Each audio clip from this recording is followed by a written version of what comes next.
Something seems a bit off about this frame. I don't know whether it's because everything's in focus or... There we go, so much better. I'm gonna teach you how to do that today, but also with photography as well. So let's get started.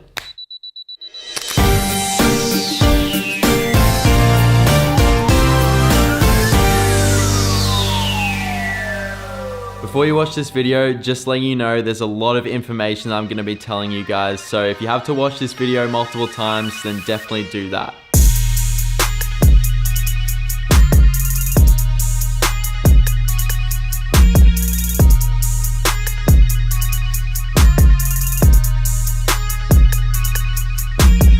Hey yo, what's going on guys? Hope you're having an awesome day today. And if you're not having an awesome day, it's gonna get better because you're about to learn something new, if you haven't learned this already. Now before we get started on this, I wanna talk to you about something called the depth of field. The depth of field is essentially the length of the area that's in focus. So right now there's a short depth of field because the only thing that's in focus is pretty much my face, and then everything else in the background is blurred out. So a short depth of field will give you results of having a blurry background, but a larger depth of field is like this.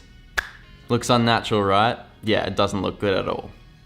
And there's a reason for that. And that's because in reality, when we focus on something up close, everything else in the background is blurred out. But if you have a high aperture on your camera, say something like f/22 or f/18, everything else in the background is gonna be in focus. And that's unnatural because to the human eye, we're thinking like this should be blurred in the background. Essentially what I'm trying to say is having a short depth of field emulates what your eyes see. So it emulates reality, and that's why it gives the most cinematic results. Okay, so this is the aperture. I know, it's an amazing illustration, this artwork right here. If you open up the aperture, which is a low aperture, having say f2.8, f4, just on the lower side, that's gonna let in more light and it's gonna have a shorter depth of field, so that's gonna have more of a blurry background. Whereas on the other hand, if you close off the aperture, like having a high aperture, say f22, f18, on the higher end, a lot of things are gonna be in focus, but there's gonna be less light that's let into the sensor. Less light, more light.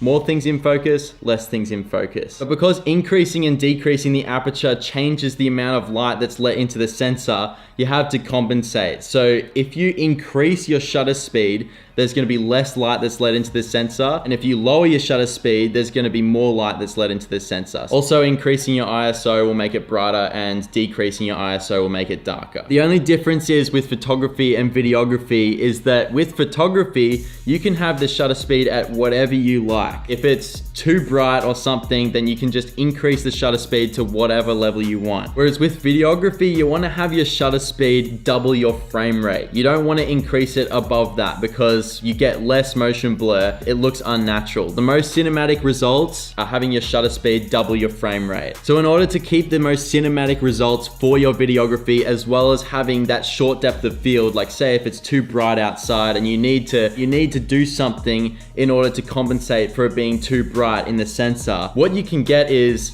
an ND filter. All this does is cuts out light that comes to the sensor. See, just like that. Having an ND filter allows you to keep the shutter speed at the set shutter speed that you want, that's double your frame rate, so you get the most cinematic results. The reasons for you having a high aperture, so having a larger depth of field, would be for say landscape photography, where you want to have everything in focus, or doing an establishing shot on a film. Having a short depth of field, so having a low aperture, allows you to isolate the subject. So whatever you're filming, if you want to have something isolated, you want the viewer's attention to go on it, then have a short depth of field. If you're shooting a portrait, if you're shooting a subject, you want to have a short depth of field because then it isolates the background and the foreground from the subject. And the last thing I'm going to tell you is that it's all about the lens. So if you have a 16 to 35mm lens, there's not going to be much noticing of the blurry background. Whereas if you have something like a 55mm, which is what I'm shooting on right now, everything's going to be very blurry in the background. Plus, I've got this down to an aperture of f1.8. That's pretty much nearly as wide as the aperture can go. I know there's so much information, as I said, so if you didn't understand it or if it was a little bit confusing, then just keep rewatching it and you'll get it, trust me. If you have any questions or comments, make sure to leave it down in the comments below. And also, if you have any suggestions for the next Photo Film Fridays, also leave it down in the comments below. If you guys like this video, maybe consider liking and subscribing. It's up to you. You know what to do.